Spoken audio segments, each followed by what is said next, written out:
For 30 years, I've been a civil rights attorney. I became an attorney because I saw the barriers that my family faced. I grew up in a mixed-race family. My father's black, my mother's white. And when they met and fell in love in Missouri, it was illegal for them to be married. In fact, it wasn't until I was 7 years old that the Supreme Court invalidated those laws across the country. But what I saw was that it was possible to use the law to get us closer to that guarantee that's etched in stone over the US Supreme Court, equal justice under the law. And so I was fortunate to be able to be the first one in my family to go to college, to go to law school, and to come to North Carolina and work with Julius Chambers' law firm here. But the biggest challenge to that belief that it's possible to use the law to get closer to equal justice came 12 years ago. That happened when I was at the UNC Center for Civil Rights. I was again working with Julius Chambers, and I got a call from my father, who at that time lived in a rural area of Washington State, and he was very distraught. A neighbor had come over with a newspaper article, and the subject of the article was that a black man had been killed. And that black man was my brother. So I went home and I worked with local authorities to try to bring to justice the person who killed him. She was arrested immediately afterwards, but then released. And over a period of months, I was ultimately unsuccessful, and I was not able to get justice for my family. I was given two reasons for this. One reason I was given was that this was a rural area and murder prosecutions are really expensive. The second reason I was given was that no jury in that county would convict a white person of killing a black man. And so that created a real crisis for me in the sense that how could I come back to North Carolina and stand in front of communities and say, yes, I'm a civil rights attorney and I can get justice for you. We can work together to get justice, when I couldn't bring justice for my own family. Ultimately, what I decided was that I simply had to try harder, that the only way to honor the legacy of my brother and my family was to work harder. So I founded the Southern Coalition for Social Justice with the idea that we could bring communities together across the South with the talents of lawyers, organizers, communications, and researchers to serve communities' visions for what they want for themselves. But there's another part of my experience that made me believe that having this kind of organization to partner with communities was valuable. And that came through a community exchange program.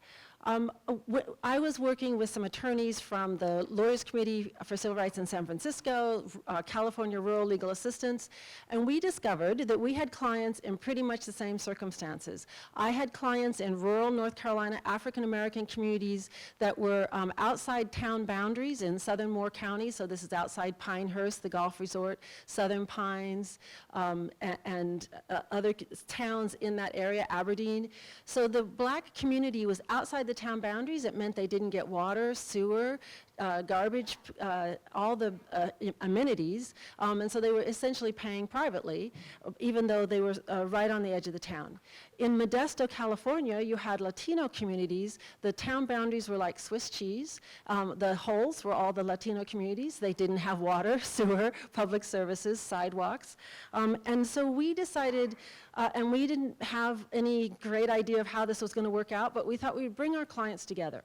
So we took the rural black folks from North Carolina and they flew out to Modesto and they walked those neighborhoods. We had community strategizing sessions. How could they advance their interests in Modesto?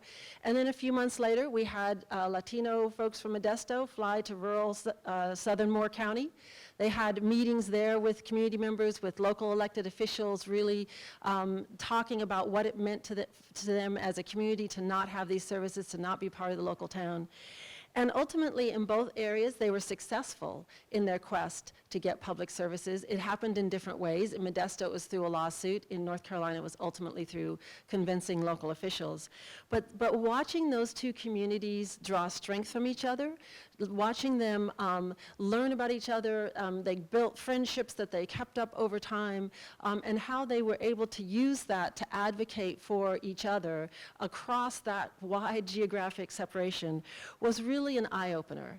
And it really made me convinced of the value of having communities be able to work together, even across cultural and geographic boundaries.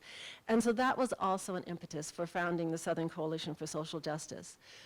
But what I see us facing right now is a true threat to our democracy, that we now have forces that don't believe in the importance of having every voice at the table, who don't believe that the only way to have effective public policy is to have directly impacted people engaged and involved in the decision making. And we have a willingness. It's not simply that our laws are not doing enough to protect our democratic structures. This has also opened my eyes to is the fact that there are important norms that we have to follow in order to protect our democracy. And we've seen from our elected officials at every level, not only the national level, but state and local levels, a willingness to violate those norms and a willingness to do whatever it takes to get to where they want to be. And that's what's threatening our democracy. So I'm happy to be here today because I know that the work that all of you do is what can protect our democracy.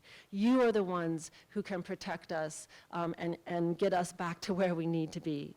And so my message to you is never lose hope, never stop fighting, and never doubt that you can make a difference because our lives depend on it. Thank you.